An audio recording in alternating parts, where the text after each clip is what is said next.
Boa tarde a todos que nos assistem pelo aplicativo do Centro de Mídias e também pela TV Cultura Digital. Na aula de hoje, vamos conversar um pouco sobre o coronavírus. Vamos ter um olhar biológico, um panorama biológico a respeito desse vírus. E para conversar um pouco com a gente sobre isso, ninguém melhor do que a professora Beatriz. Olá, boa tarde a todos e a todas. Sou a professora Beatriz, professora de Biologia da Rede.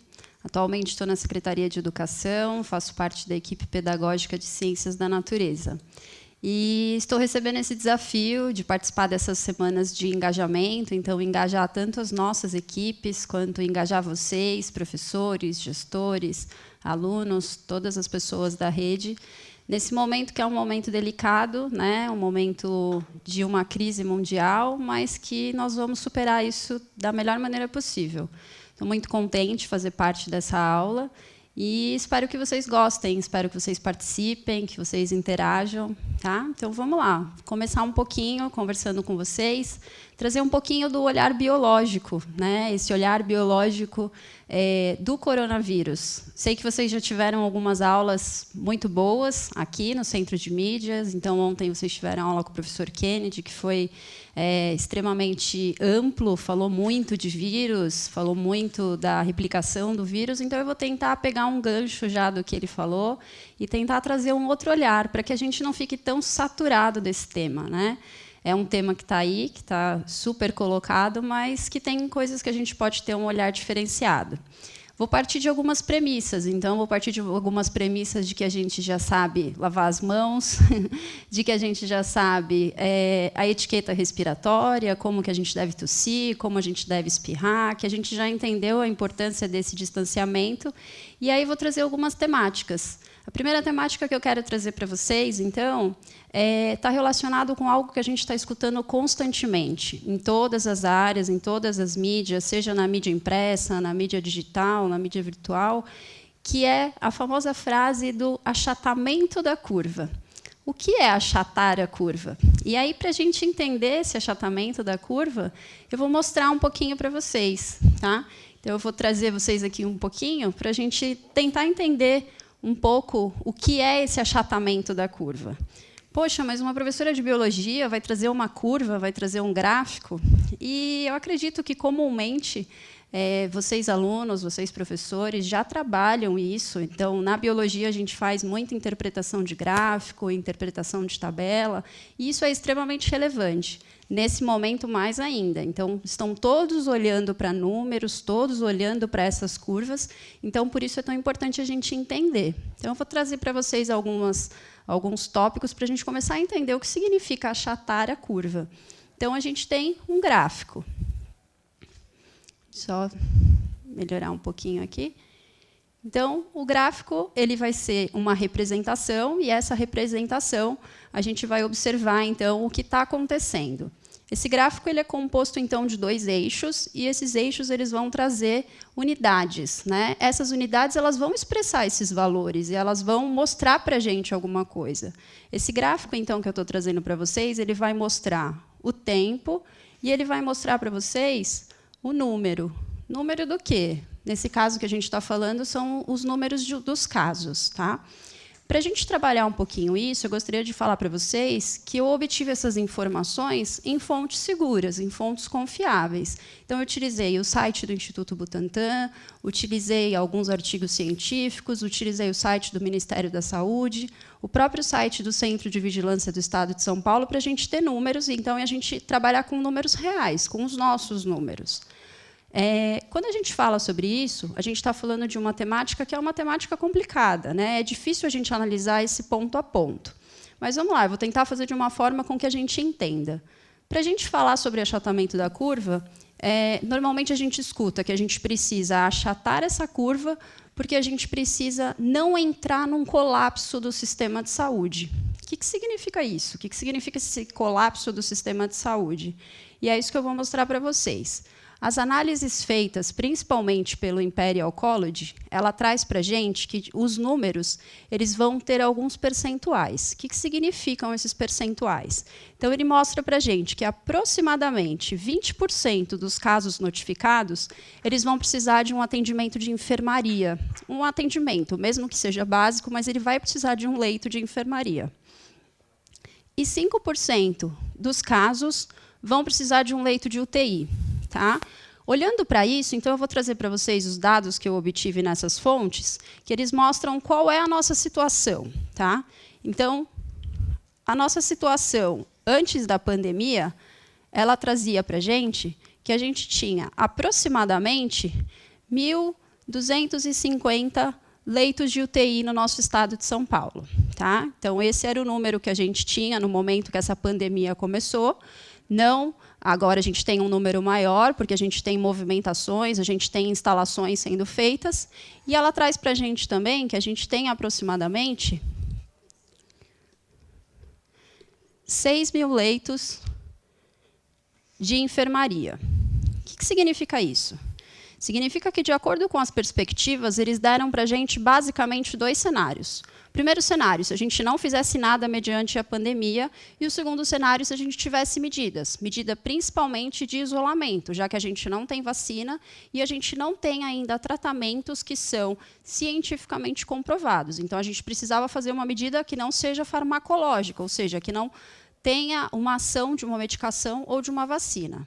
Partindo desse princípio, no primeiro cenário, se a gente tivesse não feito nada, a gente teria aproximadamente, vou colocar primeiro o prazo, tá? Eles deram mais ou menos uma data, do dia 24/3 até aproximadamente o dia 16/4. Tá? Então, a gente tem aí uma média de uns 20 dias. Nesses 20 dias, se a gente não tivesse feito nada, estima-se que a gente teria em torno de 160.000 casos confirmados. Tá? Contando também que a gente tivesse um bom sistema de testagem, um bom sistema de notificação, então, acredita-se que a gente teria isso. Se a gente tivesse esses 160.000 casos nesse período aí de aproximadamente 20 dias, se a gente pensar nesses referenciais, 20%, que seriam as pessoas que precisariam desse atendimento só de enfermaria, eles seriam muito maiores do que o número de leitos que a gente tem. Então, o que aconteceria com essa curva?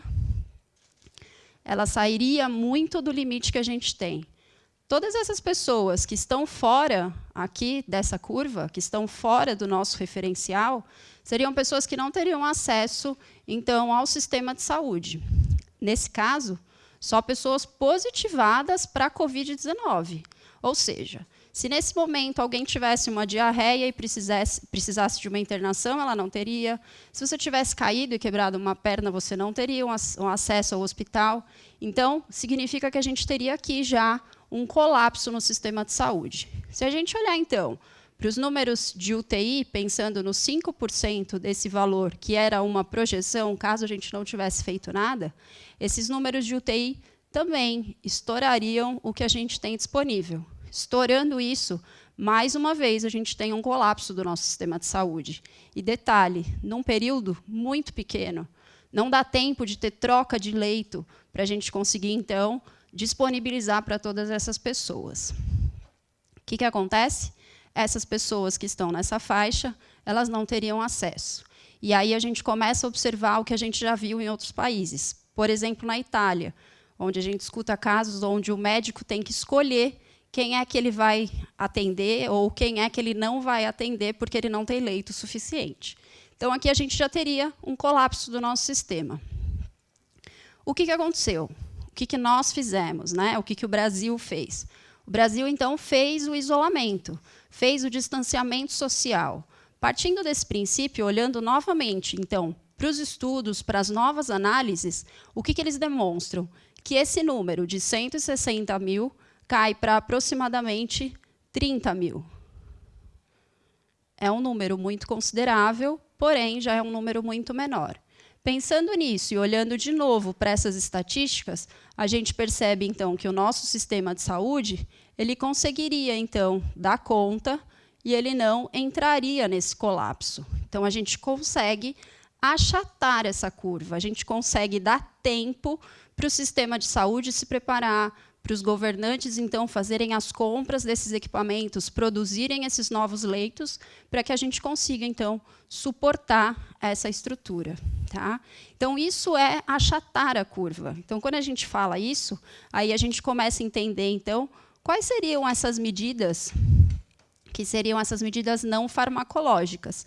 E, a partir daí, então, eu vou começar a explicar para vocês o que seriam esses distanciamentos ou esses isolamentos. Então, essa separação, fazer com que essas pessoas parem um pouquinho para que a gente consiga ganhar tempo e fazer com que essa pandemia não seja tão impactante. Então, eu vou falar para vocês agora os 2 tipos de isolamento que nós temos. Então, nós temos o isolamento vertical e o isolamento horizontal. No caso do isolamento vertical, o isolamento vertical ele isola somente os grupos de risco. Acredito que todos vocês já devem saber, né, quais são os grupos de risco para a Covid-19, mas, mesmo assim, é bom sempre relembrar. O grupo de risco para a Covid-19, então, são pessoas acima de 60 anos, pessoas que apresentam comorbidades e doenças crônicas. Que palavra difícil, né? Mas vamos lá, vou tentar explicar para vocês. Comorbidades e doenças crônicas seriam situações onde ela desestabiliza o nosso sistema imunológico, principalmente, e faz com que o nosso sistema imunológico não consiga dar conta, então, de responder aos efeitos da Covid-19. Quais são essas comorbidades, essas doenças crônicas? Então, a gente tem diabetes, hipertensão, cardiopatias, todas essas doenças que vão causar algum prejuízo para o sistema imunológico. Além disso, nós temos pessoas que fazem tratamento contra cânceres, pessoas que são imunodepressivas, ou seja, que apresentam doenças que prejudicam naturalmente o sistema imunológico. Então, no caso do isolamento vertical, seria a gente isolar somente esse grupo de risco, e todo o restante da população permaneceria em suas atividades normais. Até o momento em que eu parei para pesquisar, para estudar para essa aula, a gente não encontra ainda um local onde demonstre que esse isolamento vertical está funcionando ou que ele está sendo feito. Grande parte dos países tem feito o isolamento horizontal. O que seria o isolamento horizontal? Para a gente falar sobre o isolamento... Desculpa. Para a gente falar sobre o isolamento horizontal, a gente precisa, primeiro, classificar o que seriam serviços essenciais. Então, a gente vai dizer o que são os serviços essenciais. Dizendo quem são os serviços essenciais, então a gente diz quem fica em casa e quem pode sair de casa. No caso dos decretos produzidos tanto aqui no nosso estado quanto em outros estados e em nível federal, a gente tem que os serviços essenciais seriam, primeiro, serviços da saúde. Então, tudo que envolve a saúde, tudo que tem para que esse hospital se mantenha, que é o caso, por exemplo, dos nossos recursos humanos dentro do hospital. Então, a gente tem os médicos, os enfermeiros, o pessoal da equipe da limpeza, da recepção, todas as pessoas envolvidas, então, para que esse serviço se mantenha. Tá? Então, o serviço da saúde é considerado essencial. Outro serviço que é considerado essencial é o serviço de alimentação. A alimentação, tanto na produção, quanto na parte da indústria, quanto na parte da distribuição, do transporte desses insumos, né, dos insumos alimentares, e a venda também desses insumos. Ou seja, os supermercados, os distribuidores, então, esses serviços são essenciais. Quais outros serviços são considerados essenciais? Os serviços relacionados às medicações, então, as farmácias. Então, tanto a produção de medicamentos, quanto a distribuição e a venda desses medicamentos, elas também devem permanecer. Outros serviços essenciais estão relacionados à nossa segurança pública. Então, polícia, delegacias, os serviços de patrulhamento num contexto geral. E aí o que a gente mais vê, ou o que eu vi bastante nesse momento, algumas chamadas, alguns memes, né, porque nesses momentos surgem vários memes, onde dizia que era uma certa hipocrisia eu, como professora, parar e a pessoa que trabalha no mercado continuar trabalhando. Por que que eu não vou expor a minha vida e por que que ela tem que expor a vida dela? E aí é uma situação delicada, mas é só uma questão de entendimento. Se eu fico na minha casa, quando essa pessoa precisa pegar o ônibus de manhã, por exemplo, para ela ir trabalhar, ao invés dela encontrar 60 pessoas dentro do ônibus, ela só vai encontrar 10, ou ela vai encontrar até menos. Então, ela não vai pegar um transporte público com aglomeração, ela vai ter cuidados para chegar no trabalho, e, ao chegar no trabalho, ela também não vai, teoricamente, se deparar com aglomerações. Além disso, tanto o ambiente de trabalho dela consegue ter tempo e consegue investir em segurança para ela, para o trabalho. Então, investir em máscara, em álcool e gel, e aí consegue dar uma segurança para ela.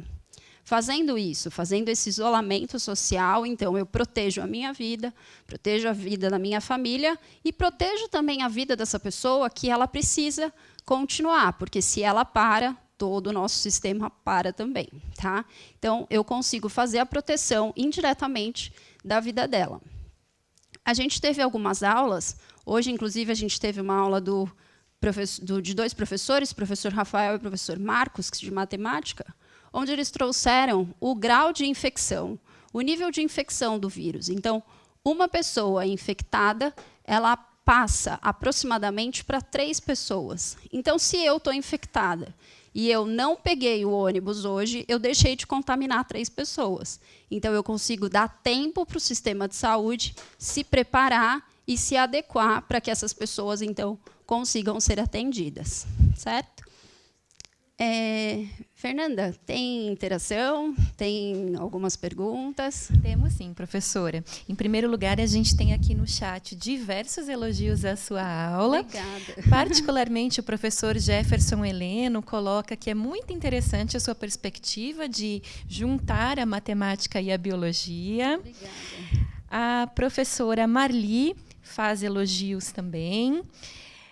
Agradece pelas orientações, pelas informações. E eu, ouvindo você falar um pouco sobre isolamento vertical e horizontal, a dúvida que me vem é a seguinte: até aqui a gente não tem nenhum país que começou a aplicar o isolamento vertical. A gente consegue saber em que momento seria o ideal para passar do isolamento horizontal para o vertical? Legal, Fernanda. Essa é uma dúvida muito constante, né? As pessoas elas questionam muito isso e a gente está numa situação onde há o questionamento. O que a gente tem que pensar? Primeiro, todas essas tomadas de decisões, elas não são tomadas de decisões simples. A gente está vivendo uma crise e é uma crise muito complexa. Se ela é uma crise complexa, a decisão não é simples. Então, a gente precisa, de tempos em tempos, dia a dia, sentar com equipes de epidemiologistas, equipe de economistas, equipes de transporte, todas as equipes. E aí, pensando, por exemplo, no estado de São Paulo, envolver todas as secretarias para que essa tomada de decisão seja uma tomada de decisão coletiva. Não é uma decisão simples de ser feita. Mas, quando a gente pensa que a gente tem tempo, primeiro, de promover a nossa infraestrutura, então, os hospitais de campanha, toda a estrutura que está sendo preparada, aí sim a gente pode começar a pensar em outras formas de isolamento, ou então, de repente, pensar em melhorar esses isolamentos. Mas um tempo exato é muito complicado, Fernanda, porque é uma situação delicada, né, de você, dia a dia, analisar, então, o perfil epidemiológico, como que o país está se comportando, como que o vírus está se comportando no país. Afinal de contas, a gente está falando de um vírus que é novo na população, né? É novo para o ser humano.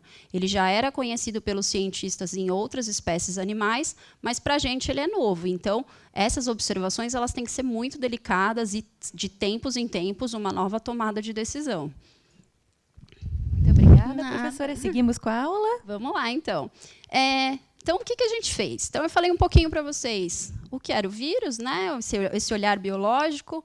Falei para vocês, então, o que significava achatar essa curva e falei para vocês o que seriam esses tipos de isolamento. Vou falar para vocês agora um pouquinho do panorama mundial, só para a gente entender o que nós estamos fazendo. Será que a gente está fazendo sozinho? Será que tudo que está sendo feito sem ser pensado? E aí eu vou trazer alguns números que acabam doendo um pouquinho na gente, né? A gente tem aí os números da China. A China ela foi o primeiro epicentro da doença. A China apresentou para o mundo aproximadamente 80 mil casos confirmados e aproximadamente 3 mil mortes. Por que a China se comportou diferente de tudo o que está acontecendo?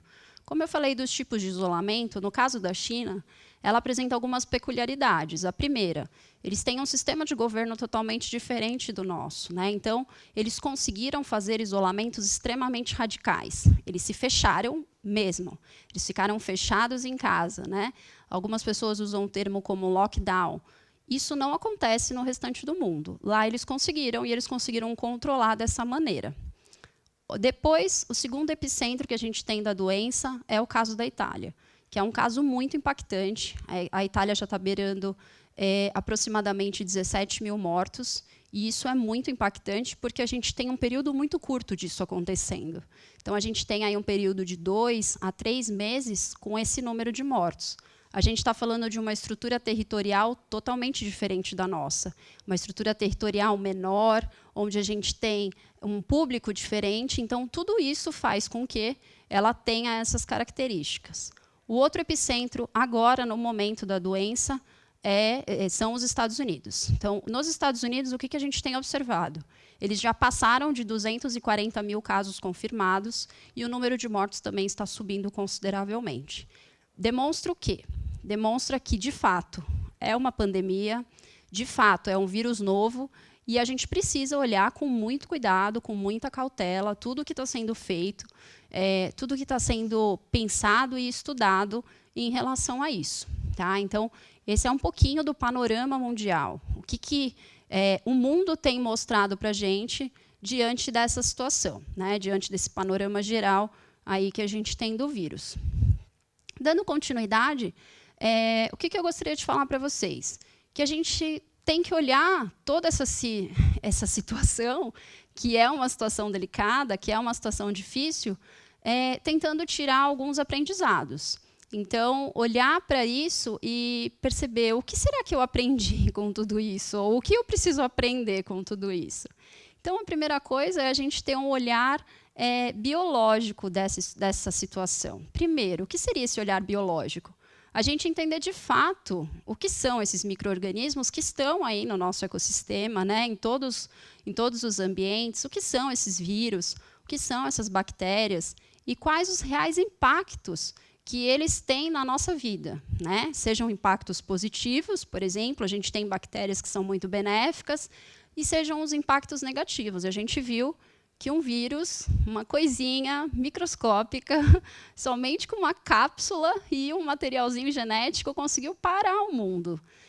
O que nós estamos fazendo para isso, né? O que está sendo estudado, o que está sendo pesquisado, a pesquisa ela tem sido levada em conta. Então, esse olhar biológico ele precisa ter um aprendizado. Outra coisa extremamente importante, sabemos, né, que esse vírus ele era comum em espécies animais e que ele chegou no ser humano. Como que ele chegou?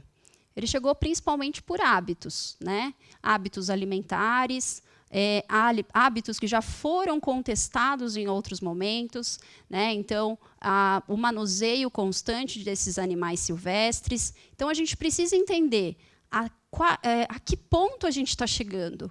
Quais barreiras nós estamos rompendo, né? Nós estamos num mundo e esse mundo ele precisa ser dividido, ele precisa ser compartilhado. Eu não posso ser a espécie dominante. Eu tenho que entender até onde eu posso ir, até onde eu posso chegar. Então, é um momento que a gente tem que ter esse olhar biológico, de perceber o que nós estamos causando de impactos, né? Então, esse é um primeiro ponto importante que eu acho que a gente tem que pensar. A gente tem que olhar isso como um aprendizado. Outra coisa que é extremamente importante, a gente precisa olhar para o fator econômico. Sim, não tem como a gente não olhar para o fator econômico. E quando eu falo do fator econômico, do nosso estilo de economia, o estilo de deslocamento, como nós estamos fazendo isso, nós vimos que a economia está praticamente parada, e não é só no Brasil, né? A economia mundial. É um momento também de repensar. Já que parou, como que nós vamos recomeçar? Querendo ou não, eu escutei algumas falas de uns tempos para cá que desde que o vírus foi, teoricamente, descoberto, né, que ele foi apontado, que aconteceu aí em meados de novembro, dezembro, desde então, o nosso mundo vai mudar. Então, aquele mundo, aquela vida que a gente vivia lá em novembro, dezembro, ela não vai voltar. Quando a gente passar por esse processo, ela precisa gerar um aprendizado. E aí, como que nós vamos reacender essa economia? Como vai ser essa economia? Como que vai estar essa população pós-pandemia? Então, como que eu vou trabalhar tudo isso? Vinculado à economia, a gente tem o fator social. Então, como que as pessoas vão se comportar? Por exemplo, no Brasil, nós não tínhamos hábito, para a gente é estranho a utilização de máscara, a utilização constante do álcool em gel, essa higiene que parece ser uma higiene excessiva, o que isso já era comum em alguns países asiáticos. Então, será que a gente vai mudar o nosso comportamento? O brasileiro é um povo extremamente caloroso, que abraça, que toca. Será que a gente vai continuar dessa maneira? Será que a gente vai valorizar demais algumas doenças? Então, por exemplo, quando eu estou gripada, eu vou trabalhar. É só uma gripe, eu vou trabalhar. Só que tem pessoas que trabalham comigo, né? Então, a gente vai começar a repensar de só essa gripe, será que isso realmente é só uma gripe? Como que eu posso reagir a isso? Quais os impactos disso? Vinculados, então, à sociedade, né, ao social e ao econômico, a gente se depara com uma situação hoje extremamente delicada. O que nós estamos vivenciando? Nós estamos vivenciando que hoje a gente precisa comprar, basicamente, todos os nossos insumos. O que seria isso? A gente precisa comprar os nossos EPIs, os nossos equipamentos de proteção individual. Então, a gente precisa trazer, praticamente da China ou dos países que estão ali ao redor. A gente precisa trazer máscara, a gente precisa trazer luvas, a gente precisa trazer propés, a gente precisa trazer aventais, touquinhas, a gente precisa trazer respiradores, né? E será que a gente precisa trazer tudo isso? Será que a gente não tem uma economia para isso? Como que é a nossa indústria? Será que não é o momento, então, de investir na nossa indústria? A gente está vendo mobilizações que são maravilhosas, que elas devem ser vivenciadas, a gente tem que olhar para isso. Então, por exemplo, eu recebi recentemente que a gente tem uma grande montadora que está recebendo os respiradores que estão quebrados, e já que essas montadoras estão paradas, não estão produzindo automóveis, elas vão consertar esses respiradores. Então, olha que sensacional.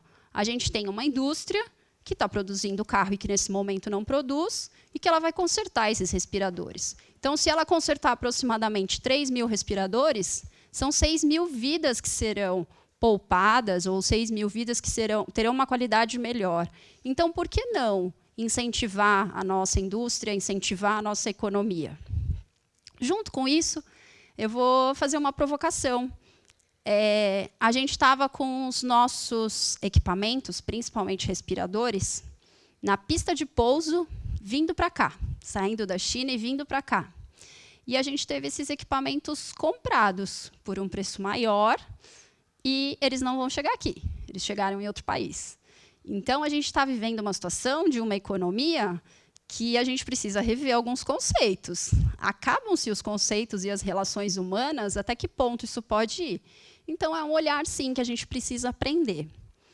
Partindo, então, para um último tópico, o que eu gostaria de falar para vocês? Eu acho que a gente precisa vivenciar um aprendizado muito importante, que são aprendizados das nossas valorizações. A gente precisa realmente valorizar.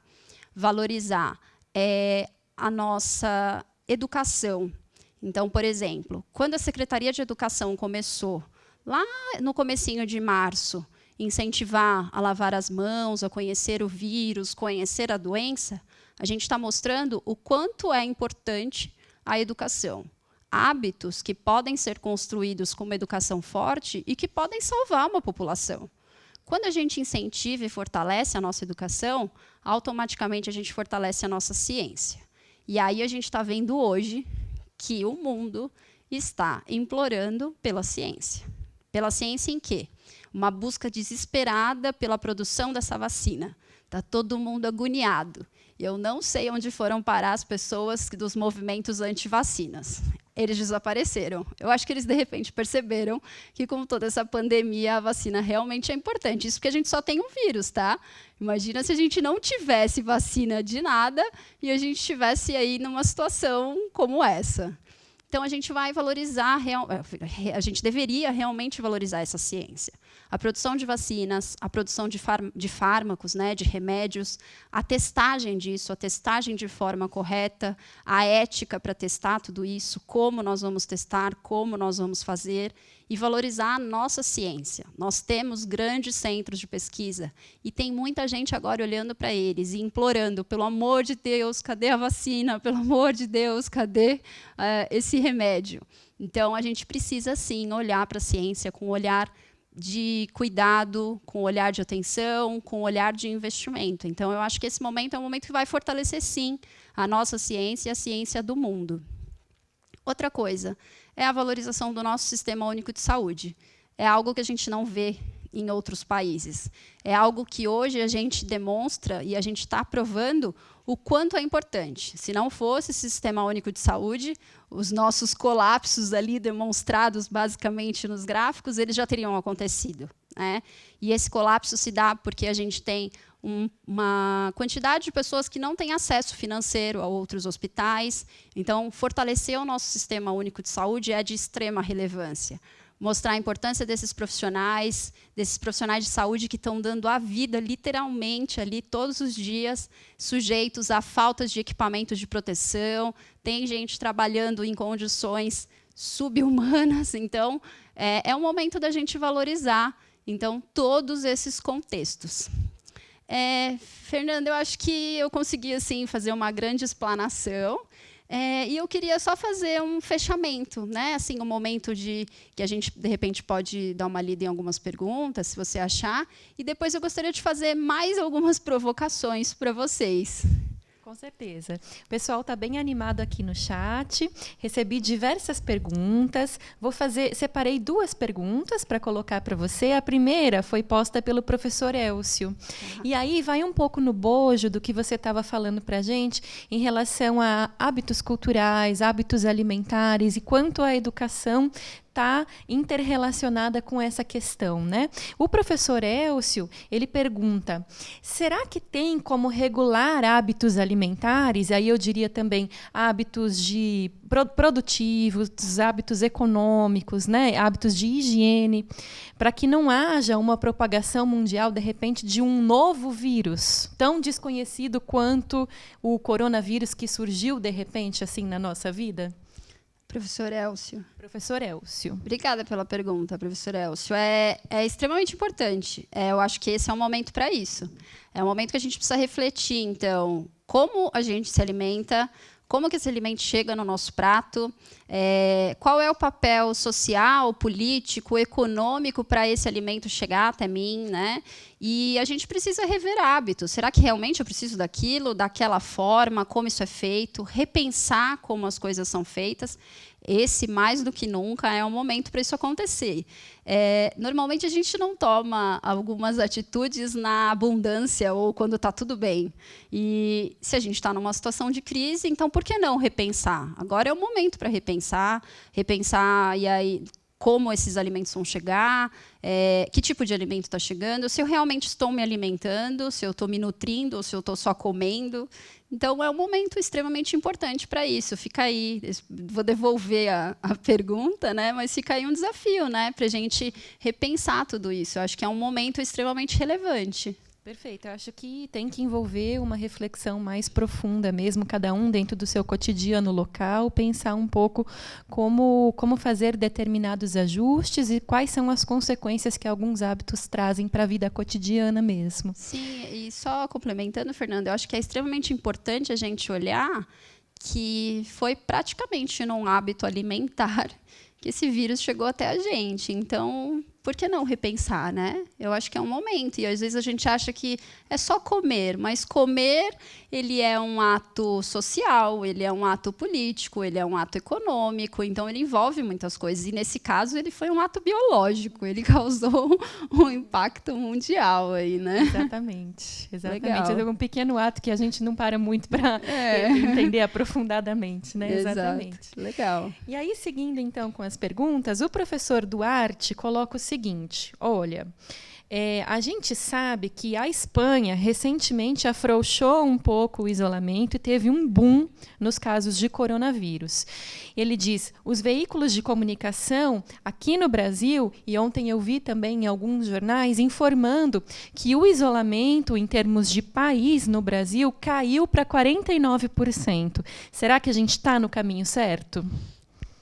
Professor Duarte. Professor Duarte, legal sua pergunta. Em relação à Espanha, a Espanha ela tem algumas peculiaridades. A Espanha, até certo momento, ela demorou para enxergar a pandemia. E a gente teve um movimento, um protesto na Espanha, num momento muito decisivo, e nesse protesto foi onde ocorreu um grande número de infecções. E só depois disso eles adequaram as novas medidas, e aí, lógico, pautado no Imperial College, nas novas pesquisas que foram surgindo. Eu acho que sim, eu acho que a gente está num caminho certo, e eu acho que as pessoas vão começar a perceber isso, né? A gente só percebe o efeito de um isolamento social daqui 15, 20 dias, a gente começa a entender. Eu acho que as pessoas vão começar a notar olhando para fora. Quando a gente olha para fora, por exemplo, que em alguns momentos os Estados Unidos eles tiveram esse afrouxamento e hoje eles estão colhendo essa situação tão negativa. Se a gente começar a olhar para fora e olhar para dentro, talvez a gente repense. Essas novas estatísticas mostrando aí que a gente tem um isolamento sendo quebrado, tem aí esses 40%, isso talvez seja uma situação para a gente repensar, e, lógico, sempre pautado na pesquisa, na ciência e informações confiáveis. Se a gente tiver isso, eu acredito que as pessoas elas vão adotar hábitos mais saudáveis, sim, e pensando não só nela, mas pensando num contexto geral, Fernanda. Eu acho que o que a gente também precisa olhar é que o Brasil, hoje, ele é também um olhar de estudo, porque nós temos algo que os outros países não têm. Então, nós temos comunidades, nós temos um grande número de pessoas sem saneamento básico que não tem água e sabão. E aí, como que o vírus vai se comportar nesses locais? Então, eu acho que a gente precisa ter um cuidado muito delicado, pensando na nossa população de rua, nas pessoas que estão nas comunidades. É fácil eu falar em isolamento social dentro de uma casa com 2, 3 cômodos. E um isolamento social onde você tem uma casa muito pequena ou mal tem uma casa. Se a gente pede para ficar num ambiente arejado, com as janelas abertas, como é que você faz isso, né, Fernanda? Então, é um momento da gente parar e olhar também para as nossas realidades. Como são as nossas características e o que isso vai impactar. Eu acho que se as pessoas pararem, analisarem e olharem para as nossas condições, eu acredito sim que as pessoas vão começar a tomar medidas mais seguras. Obrigada, professora. De nada. Então, agora, levando em consideração toda a aula, as informações, as explanações que a gente teve, podemos seguir para a atividade final? Sim. O que eu tinha pensado nessa parte final é mais uma provocação para vocês, né? Essa provocação vocês podem fazer, de repente, anotando, se vocês quiserem mandar no chat, ou se vocês quiserem guardar para vocês. Mas eu acho que é interessante a gente fazer algumas perguntas. A primeira pergunta que eu faço para vocês é, pensando nesse contexto, pensando, então, no que está acontecendo. Vocês acreditam que a gente está caminhando para outras pandemias? Eu sei que a gente nem saiu dessa, mas vocês acham que o modo de vida que a gente tem, o modo de economia, o modo de alimentação, tudo o que está acontecendo, vocês acham que a gente caminha para outras pandemias? Então, essa é a minha primeira provocação. A segunda provocação é: nós vamos sair dessa pandemia. Estamos todos trabalhando para isso. Saindo dessa pandemia, o que muda na vida de vocês? No caso de professores, gestores, eu não sei se nós temos alunos aí assistindo, o que muda no nosso projeto de vida, né? O que isso vai impactar nas minhas próximas ações? Quem eu serei pós-pandemia. Então, eu deixo aí essas duas provocações para vocês, Fê. Eu acho que a gente tem um tempinho, você acha que dá? Temos sim. Nós vamos disponibilizar, então, 2 minutinhos para que vocês participem no chat e voltamos dentro de 2 minutos para a gente comentar um pouquinho a fala de vocês.